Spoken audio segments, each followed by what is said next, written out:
Hello everyone, ako po si Michelle de Guzman and this is my reflection video about the interview with Mr. Fang Fungui and how we can relate it to the Republic Act 4200 or the Anti-Wiretapping Law of the Philippines. So, sa interview, si Mr. Wang Fungui ay nagbabahagi tungkol sa mga confidential files at alig spying operation na may kinalaman daw sa ilang Chinese nationals at sa Pilipinas.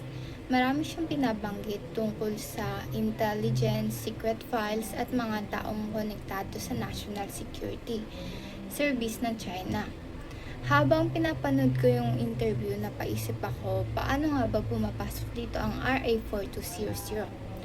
Ang Republic Act 4200 or the Anti-Wiretapping Law ay isang batas na nagpoprotekta sa karapatan ng bawat tao sa pribadong komunikasyon. Ibig sabihin, bawal makinig, mag-record o manghimasok sa anumang private conversation ng walang pahintulot ng mga taong kasali doon. Kung iisipin natin, sa interview ni Wang Fungui, marami siyang nabanggit na informasyon na mukhang galing sa mga confidential or secret sources. Kung yung mga data o files na yon ay nakukuha sa pamamagitan ng illegal recording, hacking o secret surveillance, automatic labag yun sa RA 4200. It made me realize na kahit gaano pa ka-importante ang isang informasyon, dapat legal pa rin ang paraan ng pagkuha. Hindi porket tungkol sa national security, pwede na tayong manghimasok sa private communication ng iba. Ang essence ng RA 4200 ay protection of privacy and communication rights kapag may authorized wiretapping, secret audio o spying. Nilalabag nito ang karapatan ng isang tao at pwedeng magdulot ng malaking problema gaya ng maling impormasyon o paglabag sa karapatang pantao.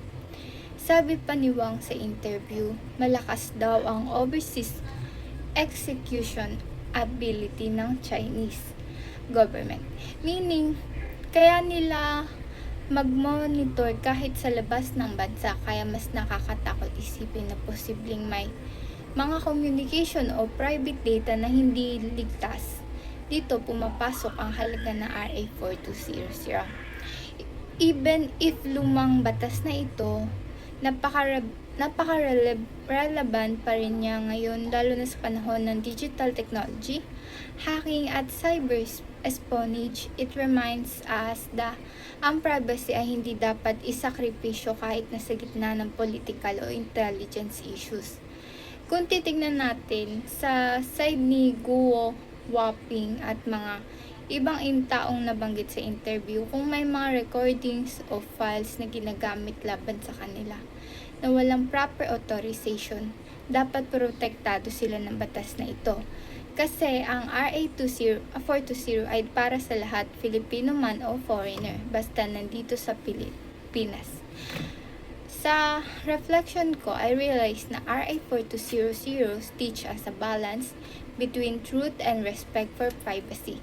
Oo, kailangan natin ng transparency at national security, pero dapat legal at may consent na at lahat ng communication records.